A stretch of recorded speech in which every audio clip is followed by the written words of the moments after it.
Welcome back, ladies and gentlemen, collectors of all ages. This is Sean with Blue Ridge Silverhound, and we are going to be taking a look at the usual weekly Monday market report featured on a Sunday night. Well, if you're catching it on a Sunday night, then that's when you're getting it.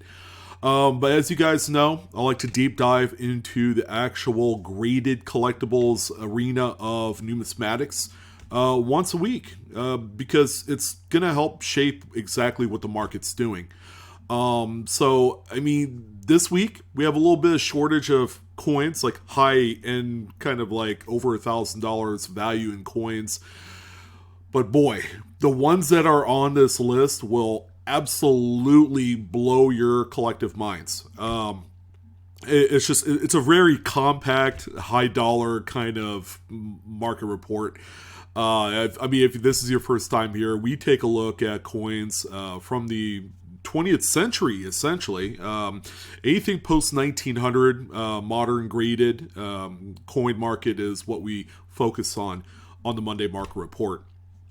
Now, of course, all of the market data is captured from greatcollections.com. They're one of the most reliable auction sites, bar none, for these type of coins because they do listings every week and they showcase coins from all different price spectrums. If you're looking for an inexpensive coin, you're going to see those on the list. Not my list, but you're going to see them on Great Collections. In addition to all of the high-end stuff. I mean, we're talking registry sets. We're talking like premier type coinage that a lot of the deep pockets people really, really gun for. We have it all here this week. From what I can gather, the market is still really strong for a lot of these coins. That's where the strength is right now. Like I had mentioned in a previous video, that's not a Monday market report or anything like that, but I done a video a little bit earlier in the week highlighting some of the areas within the market that has either slowed down or come to a standstill. That's going to be the lower value, under $500 tier of coins. But all of these high-end type pieces, collectors, investors, and registry set owners and participants are chomping at the bit and they're battling it out, duking it out to own them. So everything's looking good. We have 17 coins to talk about this week. If you guys are going to check this out on a Sunday evening, thanks for tuning in. Enjoy a nice, relaxful evening. If you're going to come check this out on a Monday morning, drive safe. Have a wonderful week. Let's go ahead and jump in and see what we got going on here. Starting out with the coin that, who would have thought, this is the crown jewel of this week, being that it is the highest dollar value coin on the list. But it's a 1945S Lincoln Wheat Cent, a coin in which the Mint had produced well in excess of 181 million pieces.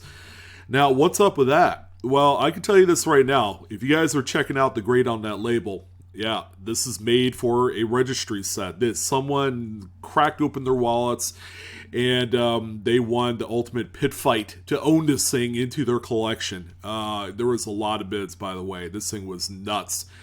It's also worth mentioning there's a little bit of green toning on there. It doesn't quite make the coin 100%, but it's a color that you don't traditionally see on earlier copper like this. So that's something a little bit different. Even just a little splash of green will go a long ways in adding some personality to a coin. So this is unlike any other Mid-State 68 red that you will come across, to be sure. But this coin, if you're looking for just a run-of-the-mill Mid-State Red 45S for like your album, you could certainly get one for $1 or $2. But when they're this high grade, it's a completely different ball of wax. So this one ended up selling for $20,533.50. Monday market report over, right? Not really. There's a lot more big ones. Again, we have less coins, but they're all like high dollar value type stuff. This one takes first place prize as being the highest, most expensive coins And based off of everything else we have on the list, it's kind of hard to believe. So strap in your seatbelt. Check this next one out. 1943 D over D RPM. This is a big one. You guys heard me talk about my story about how I missed out on this coin by a few days. I found a raw example at a coin shop, and they were only asking $85 for it. It was, a really solid mid-state 65, if not higher. It was clean, didn't have any rust stains or stains, period, on it. So I was excited. This was a good 12 years ago. Back when pinching pennies, living in the Bay Area in Northern California was kind of challenging. So spending $85 on one of these, not exactly quite in the cards, because that represented like a full week's worth of gas, in my commuter car. But this one, I mean, take a look at the stats. PCGS graded this one mid-state 67 plus. It's also got a CAC green bean as well. You better not get too comfortable with that, because once CAC begins grading coins, they're going to do away with the green bean and gold bean service. So I'm sure that the coin of this caliber with that green bean will be worth a lot more after CAC decides to hang it up and just, concentrate on their grading services. $14,686.88 was the final hammer on this bad boy. If you do come across these in any sort of mid-state condition, they are incredibly valuable. Even coins that grade as low as like mid-state 64, many thousands of dollars. These are highly coveted, and the RPM is one of the strongest in the series. All right, well, we have another common one right here. Let's see. I have my red book. The mintage on a 1938. I mean, it's similar to that 45S, guys. 156,682,000 pieces were produced in 1938, yet a very small, minute, very microscopic percentage of them actually grade out this high. As a mid-state 68 red, this has, the only direction is in that registry set. I wouldn't personally, invest in something like this. There are a lot more able-bodied coins, I suppose, that you could spend $10,416.38 on. A 38 Lincoln cent, where at any one given moment, another one can grade a 68, which will hurt the value for sure. So registry sets, keep plugging away. Investors, steer clear of coins like this.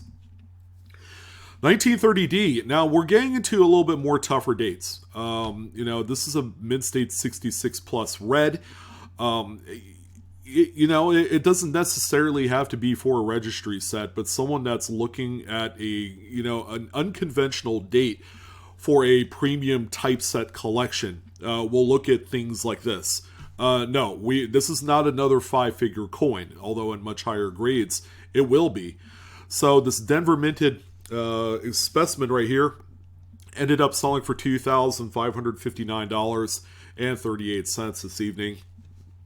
Again, yeah, probably a registry set would want something like this, but more of a place marker until the next highest graded example comes into the marketplace. I know mid-state 67s of this coin will jump the value up probably 3 to 4-fold over what this one sold for. So, there's still some market for these what I call second rate or tier 2 type of registry set coins. Once someone finds a suitable upgrade to this, they'll go ahead and sell this one back into the market. Now, it's kind of hard to believe that this one is a mid-state 62. It probably is, but we're talking about, an age in coinage, an era, so to speak, where the quality was kind of hit or miss. It really was. I know on a lot of Philadelphia and San Francisco minted mid-state Lincolns, they look phenomenal. But Denver, sometimes you could catch like a 15D, a 14D, where they leave a lot to be desired. So this one, as you could tell, has a much older PCGS label. They call this an OGH, or an original green holder. This is probably a coin that was graded a good 15-20 years ago, if I had to guess. So a Mint-State 62 brown on a very desirable key date is still going to have a very broad audience. Probably more so for typeset collectors that want, a key date rather than any other run-of-the-mill Lincoln cent date in the series. They'll look at things like this without having to, I guess, break the proverbial piggy bank. This one ended up selling for $2,587.50, which is a good amount of cash because when the grades skip higher than a 62 brown, once again to like red brown and red and all that, I mean, we're talking about something that has just a very, very, very high ceiling. I've seen a number of these sell over the years for high five figures, and that's just even scratching the surface of the potential for some of these. And the final Lincoln on the list. Now, this is more along the lines of the just amazing quality, kind of like the satiny matte finish of these earlier Lincolns. It is just a story to tell all on its own. I mean, just take a look at the overall texture of the fields of the coin, and it looks nothing like the coins that are produced today. And of course, we're talking about two different types of compositions as well, but just the general production of the dyes that produce coins like this is like in two different eras. This one is an NGC Mint-State 66 plus full red, CAC certed as well, with a green bean. It could very well slot right into a registry set, but at the same time, don't overlook something like this as an investment too, because coins like this will just continue to be a hot commodity in the future. This one sold for $2,531.25. By all accounts, this is probably like one of the biggest bargains on the list here this week, just based off of the merit of appearance alone. I love this coin. Now we're on to some Jefferson nickels, and of course we have that very like modern date irrational type of coin, which is this one right here. So it's a 76, consider it a bicentennial nickel, without the alternate designs like the quarter and $50 and all that. But this one is a PCGS Mint-State 66 FS. So they say it has full steps. It's awfully close. There's quite a bit of chatter here on that bottom step, which, my eyes are more drawn to that, where I'm not able to make any sort of, clue as to whether or not this is indeed full steps. It might look completely different in hand, which it normally does, compared to photography. So this one right here, again, it's not the highest grade that we've seen in the 76, but again, much like the 1930D that we saw earlier, this is probably a placeholder for something much higher. So once that coin comes in the marketplace, say like in a Mint-State 67, they'll go ahead and resell this one. Ended up selling for only $1,040.62. So again, this is kind of like that low bar mark type of coin right here. 1955 J-Nick. So man, they get really tough for deep cameo, and PCGS awarded deep cameo contrast on this coin. It's awfully close. It's either going to be cameo or deep cameo, but the frosting on anything earlier than 1964 is quite a rarity, only because that the devices on these generally wear down to where the texture of the cameo or the frosting just virtually disappears to the rest of the coin. But when you have the frosting that's this white offset by the black drippy kind of mirrory fields on there, that's the ultimate combination for a registry set like Kingpin. This is a Pru 69 Deep Cameo. It's one of the highest graded examples that you will come across for this date. This one ended up selling for a staggering sum of $4,162.50. If you're going to buy this coin raw outside of a Pru set, it's going to set you back approximately 10 to 15 bones. I mean, it's that cheap. So always look out for these. If you come across one that looks remotely close to this one, you might be on to a nice payday. All right, so we had just the one or two Jefferson nickels, and good thing, because the Buffalo nickel crowd, really showed itself this week. Here's the 1935S Mid-State 68 by NGC. Good looking, very strong strike. Nice lustrous example, like most of them that I do see of the state and mint mark. This one ended up selling for $1,576.14. Same goes for 34, although 1934 and 35 are like polar opposites. 34 in grades above mid-state 65, watch out.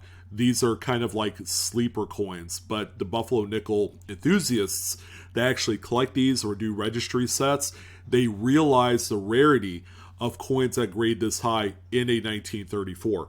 This one, as an example, sold for $3,375 here this week, and it's unlikely that you will find any cheaper than that in this grade level. And here's also a 25D. I mean, what else can you say? Very tough date. Semi-key, is probably the appropriate term to use for this coin. It's a PCGS Mid-State 66. Of course, if it's Mid-State, these are generally very expensive. $11,475 was the final sale price on this one. And a 1914 Philadelphia Minted Monster. Man, this thing is amazing. So just like the Philadelphia Minted Lincoln sets, these have an overall texturing in the fields that is unlike anything else that you will come across on 20th century coinage. This one, however, is just an ungodly Mid-State 67 plus by NGC, also CAC green bean as well. This one sold for $9,348.40 here this evening. We had a couple of dimes. No Roosevelts this week. Kind of took the week off, but how about a 45S with full bands, full split bands? Got a nice strike on this beauty. Mid-State 68 was the final grade, but obviously take a look at the obverse of this coin and you'll know why this one's on the list. The toning is it's beautiful. It's radiant. It's not offending at all. It's not dark. It's not ugly. It's not anything. Now, if you're not a toner fan, you'll think on the contrary anyways, but this one right here, again, it will suit an investment portfolio. This will even go into a nice high-end type set, but also registry sets. This is probably the number one target for that. $9,281.25 is indeed the sale price. I can only imagine what this coin would be valued at if it was a Philadelphia minted coin.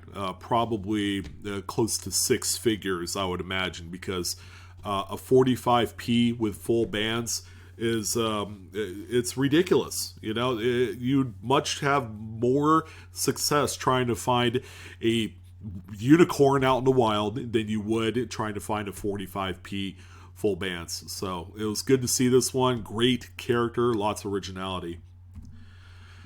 And if you were gonna look for just an okay 1916D Mercury dime, this is it right here. It used to be that these things, like 5-6 years ago, they're an easy pickup for under $1,000. They're not that like that anymore. And when I mean, as far as grade, this good, AG, good, and very good grades are just running rampant out there. There's a lot of them. But finding one where you can actually see a full mint mark on the reverse, that's half the battle, because that area generally wears out quite a bit. to the point where the actual rim kind of like melds into the devices on the reverse. They get particularly bad in grades under AG, so you gotta be careful. So the grade compromise is this good 6 kind of grade, which is, again, probably more for a typeset or a filler for this particular date, seeing as how it is the key date of the series. This one ended up selling for $1,504.12. Will these things shoot up to $2,000 here in the next 10 years? It's looking likely because I think the last one of these that I did buy, I ended up paying like $750 for in like this same condition. So gone are those times, and it's also a testament to the overall health of the numismatics market. Coins like this, where the mintages are really low and people are looking for problem-free specimens, things are going to get really, really more scarce, if you're not careful. Here's a 1959 Washington quarter. Now, this one right here is what they call the Type B reverse. It's the FS901, and one thing you're going to want to look at, and there's a number of these dates with a Type B reverse. This particular leaf right here that's attached to the top of the A in dollar, that's the Type B. The Type A reverses, that leaf right there isn't strong enough, and it doesn't attach to the top of the A like it does on this specimen.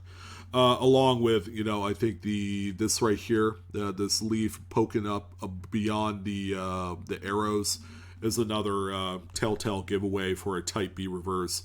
I don't have a whole lot of these. I think I have maybe one or two. I believe 1959 is the most common date. There are a few common dates for this, but this is a high-end mid-state 66 plus example attributed right on the label by PCGS. So this one right here is sold for $1,404 straight away. And yeah, I mean, I had no idea they were worth this kind of money, but I'm going to have to pay a lot more attention to these because the 59 is the most common Type B that you can encounter there in the wild. 52D, just a really nice high-end specimen, made and tailored for a registry set. This one is a PCGS Mid-State 67 plus. This is the type of toning that you would come across at just about any coin shop. You'd find this puppy in a 2x2 and you wouldn't know any better. Because of the type of toning, it really pushes people away. It's like, it's not for me. But this is what they attribute to original skin. A coin that has never been dipped, never been doctored or played around with. This is what collectors, especially registry set folks, they want to see, regardless of what the toning looks like. PCGS assigned Mid-State 67 plus, obviously for, registry set crowds. CAC certified as well, which is an extra added bonus. $4,275 was the final sale price on this one. And then finally, we're going to end it off on, I would say, one of my favorite coins of the week. I mean, who doesn't love a beautiful 1917 Standing Liberty Quarter Type 1? I do. And that's, I've never owned anything higher than a Mid-State 62 full head because they get really pricey after that kind of grade level. I mean, I'm okay with the 61 full head I have right now.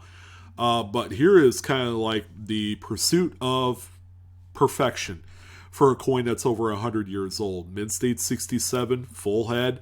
So it's got the ear hole and the detailed hair and all that stuff. Type 1, because Lady Liberty is not wearing a chainmail kind of like top. And you don't have the 3 stars on the reverse under the eagle. So in case you're wondering what the difference is, that's this one. Also, the date is set a little bit higher in relief, and the reason why that there's a Type 1 and Type 2 was that the Mint employees modified it to cover up Lady Liberty's breasts, number 1. Number 2, to modify the overall obverse so that way the date doesn't wear as quickly on these examples, so they kind of recess it a little bit in that area. And then they added the 3 stars on the reverse, I think to help offset the strike for the date, so that way it's going to be nice and strong, and it's not going to be too shallow to where it's going to wear off with very little circulation wear. So this one right here, I mean, beautiful coin. What else can I say? $8,466.75 was the sale price on this one. Beautiful coin. Congrats to the buyer. I'm kind of jealous. I wish I had that kind of scratch to throw around on something like this. But that's going to go ahead and wrap it up for this week's edition of the Monday Market Report. I'm your host, Sean, with Blue Ridge Silverhound. Thank you guys again. You guys take care. Have a great week. Don't forget to love, share, subscribe, and feel free to follow me on TikTok as well. If you're looking for the short form videos, I got plenty of them for you over there as well. But that's going to go ahead and do it. Love you guys. Take care. Thank you for all the support. And I'll see you on the next coin video. So long.